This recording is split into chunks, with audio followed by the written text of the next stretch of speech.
and that our budget reflects our national values and priorities. I'm proud to say that's exactly what this budget does: invest in the American people in a fiscally responsible way.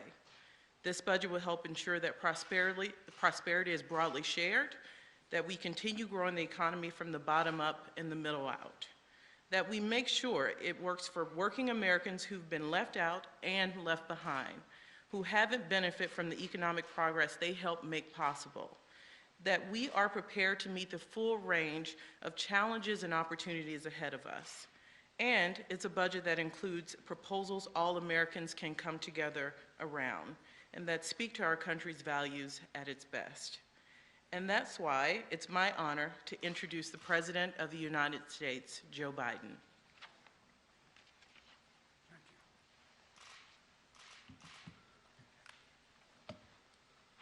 Well, good afternoon, folks.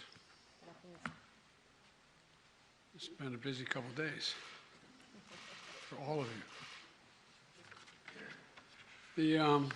Let me begin by saying that, thanking Director Young. You know, you've heard me say this before over the years. My dad had an expression. He said, "Don't tell me what you value. Show me your budget. I'll tell you what you value. Don't tell me what you value. Show me your budget, and I'll tell you what you value." Well, the budget I'm releasing today sends a clear message to the American people that what we value. First, fiscal responsibility. Second, safety and security. And thirdly, the investments needed to build a better America. The first value is fiscal responsibility. The previous administration, as you all know, ran up record budget deficits. In fact, the deficit went up every year under my predecessor. My administration is turning that around. Last year, we cut the deficit by more than $350 billion. This year, we're on track to cut the deficit by more than $1,300 billion. $1,300 billion. That would be the largest one-year reduction in the deficit in U.S. history. And here's how we're achieving it, this record deficit reduction. First, we're growing the economy. We've created a record 6.7 million jobs since I took office, and we've generated a GDP growth of 5.7%, the best economic growth we've seen in this country in over 40 years.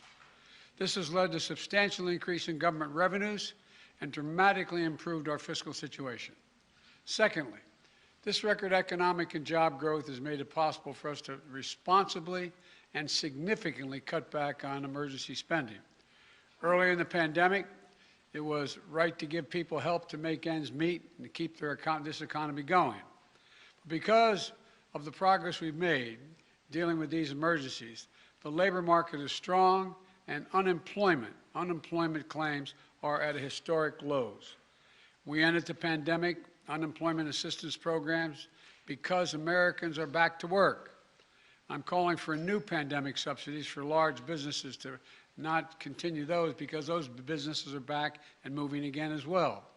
But because we have to put this economy in a strong foundation, even the Delta and Omicron variants of COVID-19 and the cost of Putin's aggression in Ukraine have not required an additional fiscal package for state and local governments.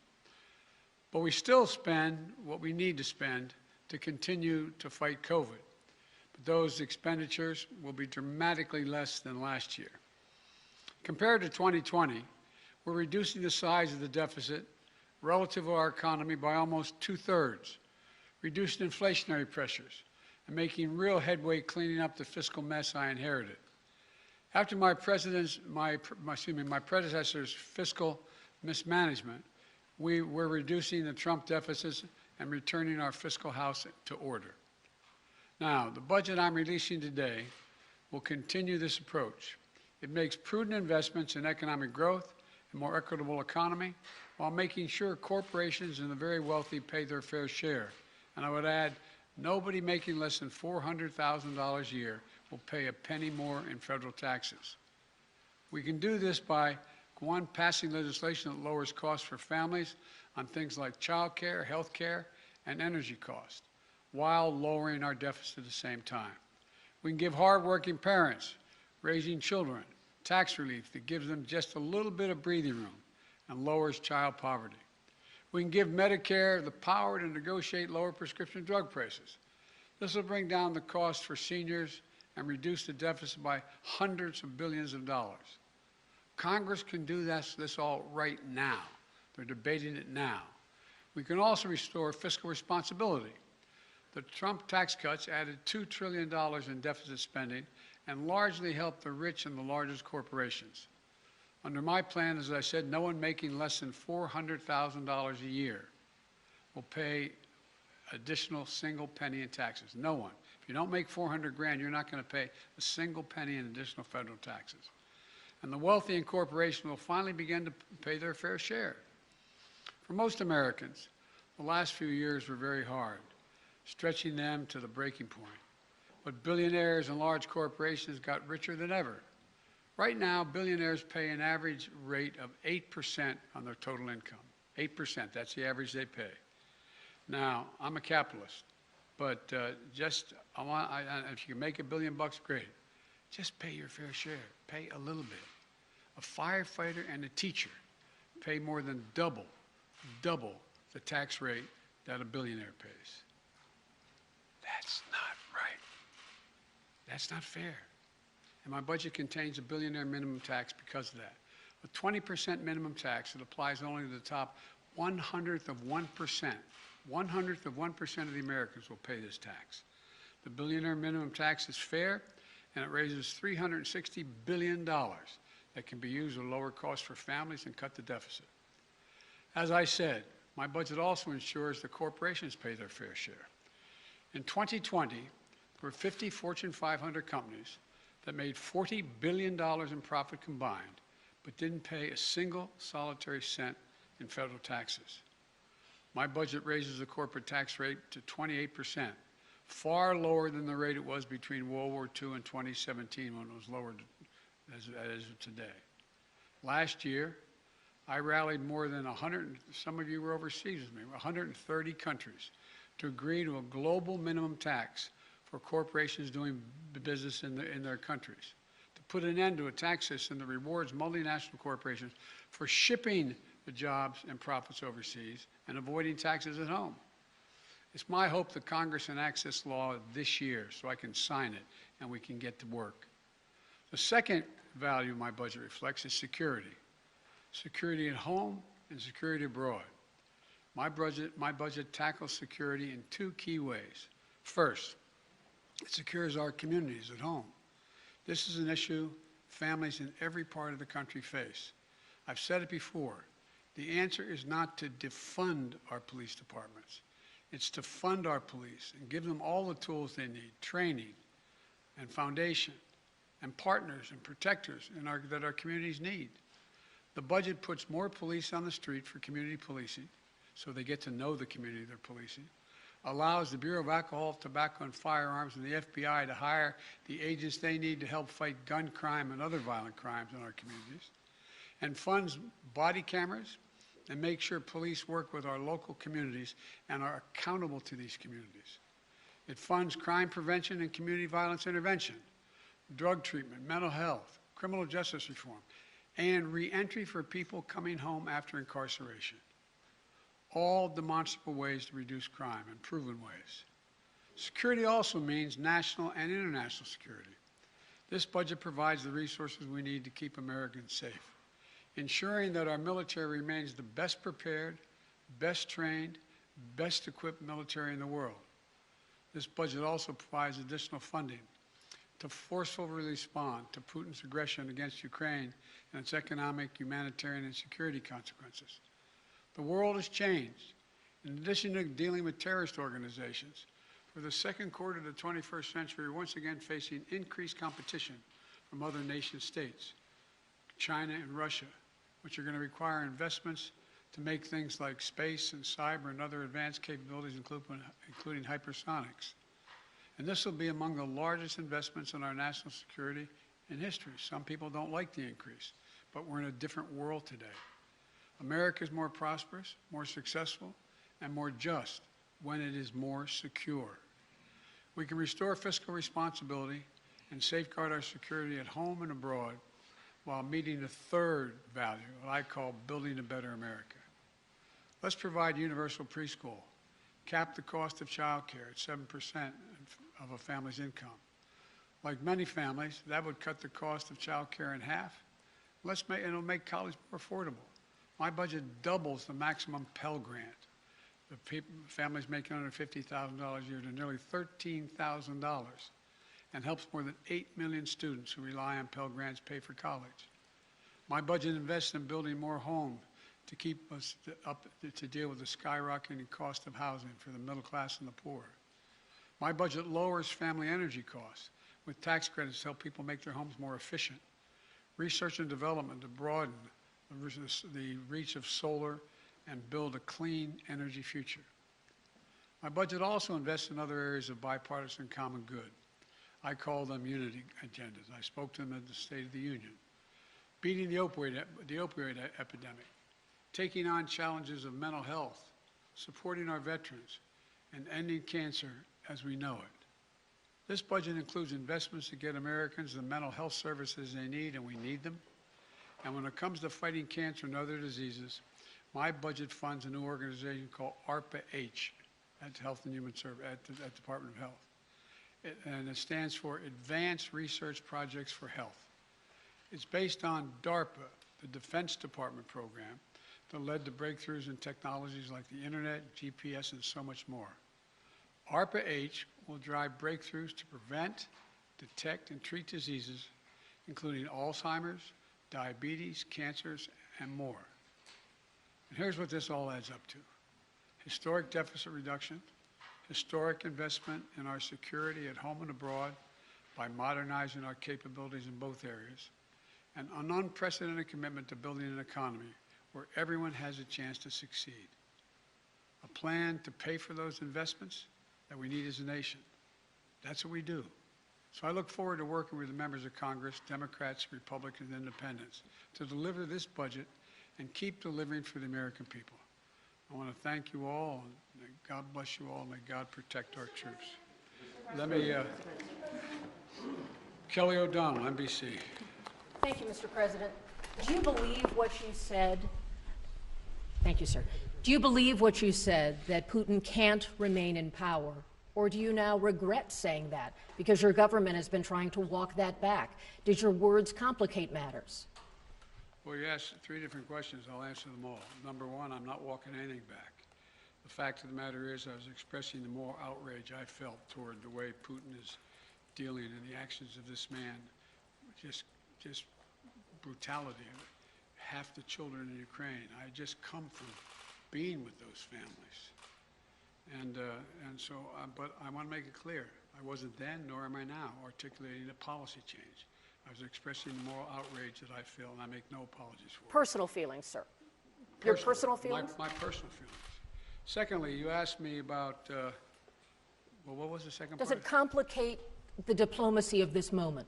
No, I don't think it does. You know, the fact is that we're in a situation where what complicates the situation at the moment is the escalatory efforts of Putin to continue to engage in carnage, the kind of behavior that makes the whole world say, my God, what is this man doing? That's what complicates things a great deal, but I don't think it complicates it at all. Let me go to Steve Holland, Reuters. Mr. President, thank you. When you say that you're not walking anything back, you do feel that Vladimir Putin should be removed from power? Is that what you're saying? And no, what I was expressing, just what I said. I was expressing the moral outrage I felt towards this man. I wasn't articulating a policy change. And I think that, you know, he continues on this course that he's on. He is going to become a pariah worldwide, and who knows what he becomes at home in terms of support. And just to follow up, are you concerned this remark might escalate the conflict? No, I'm not. I'm not at all. Look, thank you. And you know, look, the other thing is that a couple people have asked me as well, might well speak to it unless you want to ask the question, but you know, that other governments have suggested that this is a problem, I'm escalating things. No. And has it weakened NATO? No, it hadn't. NATO has never, ever, ever, ever, ever, ever been as strong as it is today. Never. So if saying he cannot remain in power does not mean regime change, what does it mean in your opinion? It means that I would hope it was expressing my outrage. He shouldn't remain in power. Just like, you know, bad people shouldn't continue to do bad things. But it doesn't mean we have a fundamental policy to do anything to take Putin down in any way. What made you add that? Because that wasn't in your prepared remarks, we were told. So what made you add that at the end, Mr. President? Because I was talking to the Russian people. The last part of the speech was talking to the Russian people, telling them what we thought. And I was communicating this to not only the Russian people, but the whole world. This is just stating a simple fact that this kind of behavior is totally unacceptable. Totally unacceptable. And the way to deal with it is to strengthen and keep NATO completely united and help Ukraine where we can. Cleve, you had a question. Where is he? Thanks, Mr. President. On your budget, you've said repeatedly at the State of the Union that you're not for defunding the police. I do wonder how much emphasis you think should be put on alternative forms of crime prevention, not just defunding the police, but you know, crime reduction in communities. Oh, a significant amount. I've laid that out in detail in the budget. For example, we do know that intervention programs work. We do know that what police need, they need psychologists in the department as much as they need extra rifles. They need people who are in the department who can deal with the crisis that the police are going through as well, dealing with their crises, dealing with their mental state and how they're handling things. They need social workers engaged with them. I lay it all out. And it all works. If you see these community intervention programs, they work. They actually reduce crime. They significantly reduce crime. So that's a big piece of it. Just a follow-up. Is any of it related to political pressure from Republicans saying that Democrats are soft on crime, that you guys are careening to the left? Isn't it kind of fascinating? When I first got elected, I was being beat up because I supported the police too much for the previous 30 years. No, that's what I think. Ozma.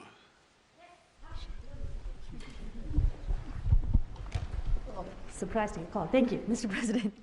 Are you willing to try to meet with Vladimir Putin? And I have a quick follow-up to that.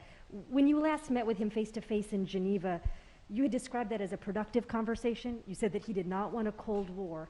And do you feel, given the actions, though, that have happened over the last few months, I guess I'm asking what has changed in his mind?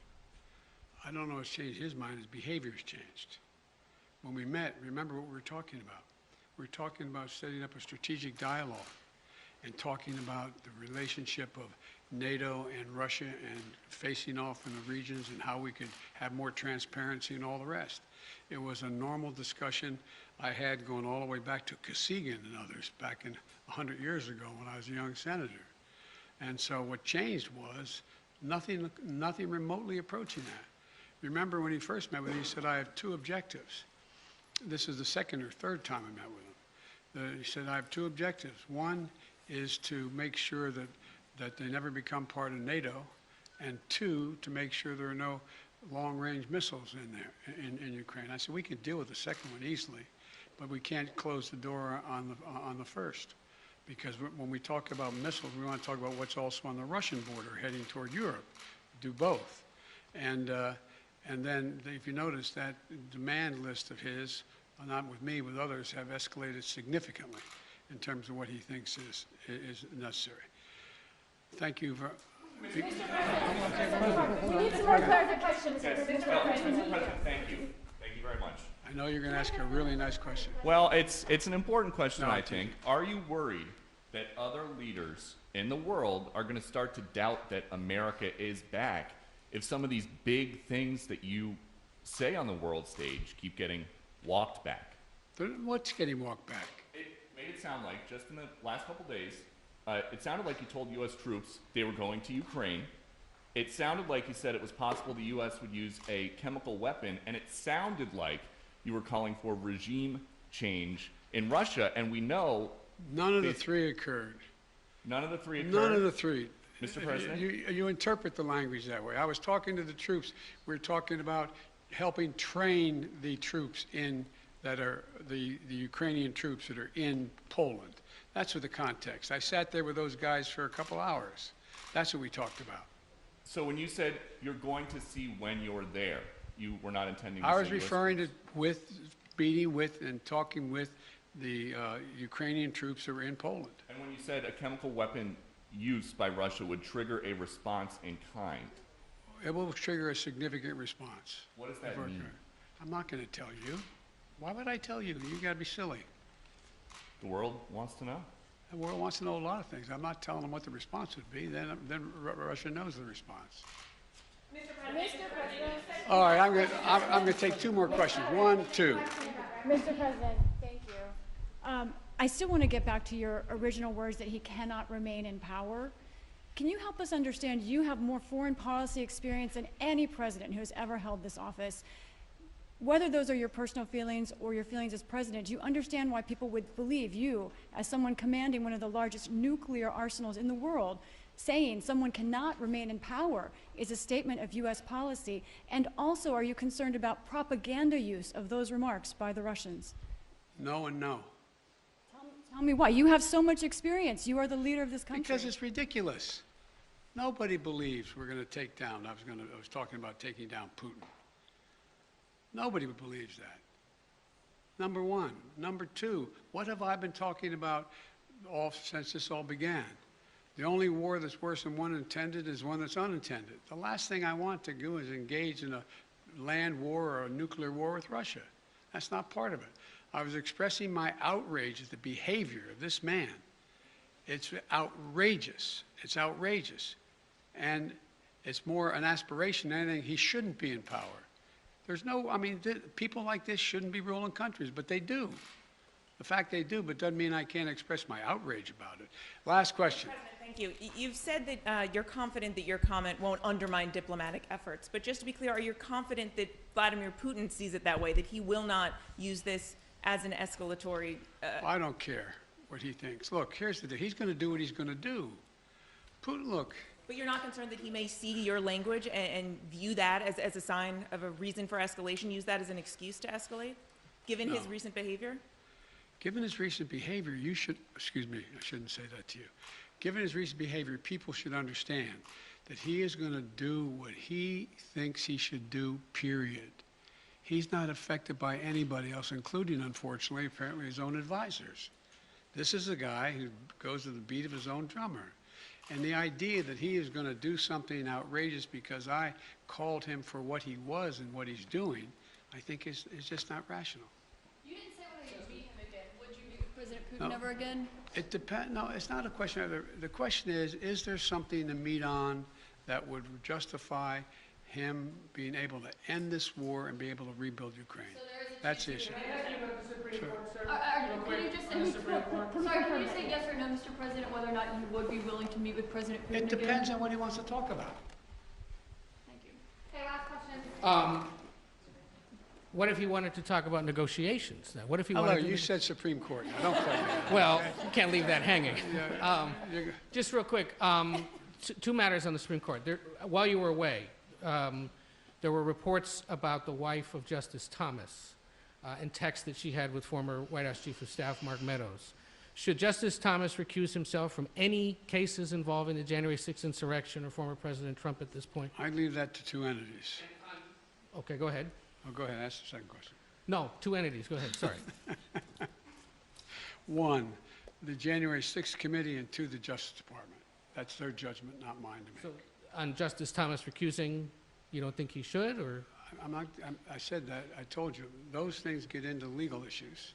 That in fact, I told you I would not tell the Justice Department what position to take or not take. And I'm not going to instruct the Congress either. And did you get any chance to watch much of the Judiciary Committee I didn't hearings get a last chance week? to see any of it, unfortunately. The fact that Republicans were questioning Judge Jackson on matters like former sentences related to child pornography cases or the definition of a woman, does that, as the former chairman of the Judiciary Committee, make sense to you? Look, this is one of the most qualified nominees ever nominated for the Supreme Court in every respect, in terms of her disposition, her intellectual capacity, her experience and background, serving on three additional courts, a woman who is totally, thoroughly qualified, and will be a great addition to the court in my view. Thank you. Thank you, Mr. President. Thank you, sir. Do you think that Russia is behind the alleged poisoning of those Ukrainian